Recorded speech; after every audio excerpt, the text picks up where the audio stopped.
Good morning everyone. आज mister tutorial के YouTube channel पर फिर से आपका स्वागत करते हैं। आज हम लोग 11th क्लास का लिमिट एंड डेरिवेटिव्स के बारे में जानकारी लेंगे। लिमिट एंड डेरिवेटिव्स होता क्या है, और 11th से ही 12th पे भी फोकस होगा, क्योंकि 12th में जैसे ही आप जाइएगा लिमिट ऑफ डिफरेंशिएशन, तब आपका फंस जाएगा वहाँ पे। इसलिए इसका जानकारी होना बहुत जरूरी है। समझते हैं आज की लिमिट का मतलब होता क्या है। लिमिट मीन्स होता क्या है।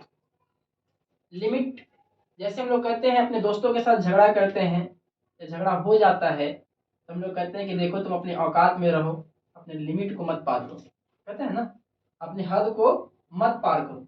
यानी कहीं ना कहीं एक लिमिट रहता है, वो भी अपना सोचता है कि हम कहाँ तक हमको बोलना चाहिए, है ना। और उसी अनुकूल जो है हमारा दोस्त भी बोल देता है।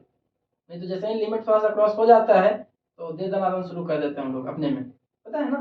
तो लिमिट्स का मतलब ही होता है कि एक सीमा, कहाँ तक आपका हद है ना। लिमिट्स मीन्स होता है सीमा, इसका हिंदी होता है सीमा, या फिर इसी को कहते हैं हद में रहो। हम लोग अपनी भाषा में हद में बोलते हैं कि हद में रहो। लिमिट में क्वेश्चन किस टाइप से आता है, लिमिट को डिफाइन कैसे करते हैं, उसको आज हम लोग लिखेंगे अपने तरीके से। ऐसे तो हम लोग समझे कि लिमिट का मतलब होता है हद, सीमा, है ना। कभी कभी लिमिट को LT से भी डिनोट किया जाता है ना, LT लिख करके, या फिर कहीं कहीं लिमिट को जो है LIM लिख करके भी नोट किया जाता है लिमिट। या तो फिर इसी में क्या करता है, लगा देता है x टेंस टू 0, या फिर इन्फिनेटिव, या फिर 2, या फिर 3, कुछ भी लगा सकता है। ये हमारा लिमिट होता है ना। यानी लिमिट का मान जो होता है या तो 0 से शुरू होगा, या तो इन्फिनिटी पे जाएगा, या तो 2 जाएगा, या तो 3 जाएगा, यानी कुछ भी ले सकते हैं हम लोग, है ना। लिमिट का मतलब यह होता है। इसको लिखेंगे लिमिट को,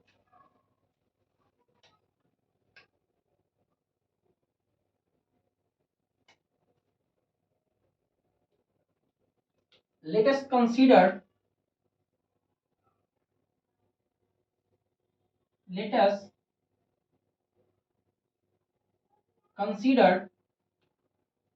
a sequence। एक सीक्वेंस को हम लोग कंसीडर करते हैं। माना कि एक सीक्वेंस है जो हमारा tn इक्वल टू tn बराबर 1/n है। हमने एक सीक्वेंस कंसीडर किया, माना कि एक सीक्वेंस है जो tn बराबर 1/n है। अब हम n का मान जब जब आप पुट कीजिएगा, नेचुरल नंबर n का मान नेचुरल नंबर आप पुट करते जाइए, तो देखिएगा कि 1/n का मान जो है आपस में ही चेंज होते चला जाता है ना। यानी कह सकते हैं कि tn जो है डायरेक्टली नहीं, इनडायरेक्टली प्रोपोर्शनल है किसका, n का, है ना। यानी इनवर्सली प्रोपोर्शनल होता है हमारा n का। यानी इससे स्पष्ट होता है कि अगर n का मान 1 लेते हैं तो यहाँ से n का मान 1 तो आता है, लेकिन n का मान जैसे ही 2 लेते तो यहाँ 1/2 हो जाता है, होता है ना। यानी n का मान यहाँ बढ़ेगा, यहाँ क्या होगा, घटेगा, यहाँ बढ़ेगा और यहाँ घटते रहता है। तो वही कहता है कि लिमिट में होता क्या है। तो हम लोग सीक्वेंस को कंसीडर किए कि माना कि एक सीक्वेंस है tn बराबर 1/n। लिखेंगे कि जब हम n का मान 1 पुट करते हैं, when n बराबर 1, तो t1 का जो मान होता है, n के जगह 1 पुट करेंगे तो t1 बराबर 1/1 होता है। अब हम n का मान 2 पुट करते हैं, जब n का मान 2 पुट करते हैं तो t2 बराबर 1/2 हो जाता है।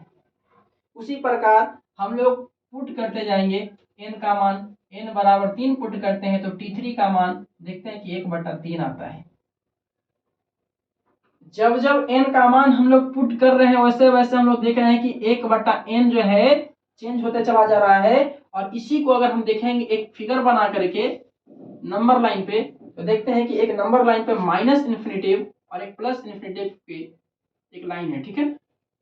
माइनस इन्फिनिटी से प्लस इन्फिनिटी के बीच में कोई एक लाइन है, और उस लाइन के बीच में हम जब क्या करते हैं, यहाँ पे 0 है और यहाँ पे 1 है, यहाँ पे 0 है, यहाँ पे 1 है। अब हम n का मान हमने क्या पुट किया, 1 पुट किया, 1 पुट करते हैं तो n का मान हम लोग शुरू कहाँ से किए हैं, 1/2 n से 1/n से हम लोग पुट कर रहे हैं मान। जब n का मान 1 पुट किए तो देखते हैं कि T1 का मान 1/1 यानी 1 ही आ रहा है, इसमें कोई चेंजिंग नहीं हो रहा है। लेकिन जैसे जैसे n का मान आगे बढ़ते हैं, जैसे जैसे n का मान हम 2 पे पहुंचते हैं, 2 पे, तो हमको क्या मिला कि 2 का मान जैसे ही पुट करते तो क्या आता है 1/2 मिलता है ना। फिर अगर हम लेते हैं 1 का मान 3 लिए हैं, तो 3 जैसे ही पुट करते हैं तो देखते हैं कि हमारा 1 का मान जो है 3, जब लेते हैं n का मान तो हमारा कितना मिलता है, n का मान 1/3 मिलता है ना, यानी T3 1/3 हो जाता है। इससे स्पष्ट हो रहा है कि जैसे जैसे हम जीरो की तरफ बढ़ रहे हैं वैसे वैसे n का मान जो है घटते जा रहा है, यानी Tn का मान घटते जा रहा है। यही ना स्पष्ट हो रहा है कि जैसे 1/2 से हम भाग देते हैं तो 0.5 आता है। हमने तो पुट किया 1, हमने पुट क्या किया 2 पुट किया, एक बड़ा नंबर नेचुरल नंबर है, हमको मिल कितना में रहा है 0.5 में, यानी हमारा जीरो की तरफ बढ़ रहा है ना। यानी इससे स्पष्ट होता है कि हम जितना बड़ा बड़ा संख्या उठाएंगे वो सारा का सारा Tn का मान क्या होते जाएगा, कमेगा ना, वही हमारा लिमिट होता है। और बाद में कहते हैं कि जब हम n का मान 100 पुट करते हैं, n का मान 100 पुट करते हैं तो हमको T100 मिलता है, और T100 बराबर 1/100 हो जाता है, होता है ना। उसी प्रकार फिर से आप पुट कीजिए, जब n का मान 1000 डालते हैं, जब n का मान 1000 डालते हैं तो T1000 का मान 1/1000 मिलता है ना। यानी आप जितना संख्या पुट कीजिएगा 1 से इनफाइनाइट से लेके प्लस इनफाइनाइट से माइनस इनफाइनाइट के, जितना संख्या आपको आता है उतना पुट करते जाइए, आपको यही मिलेगा कि इधर का जो संख्या मिल रहा है आपको छोटा होते चला जा रहा है, मिल रहा है ना। यहाँ हम पुट कर रहे हैं, स्पष्ट रूप से पुट कर रहे हैं पूरे नंबर 100 1000, मिला क्या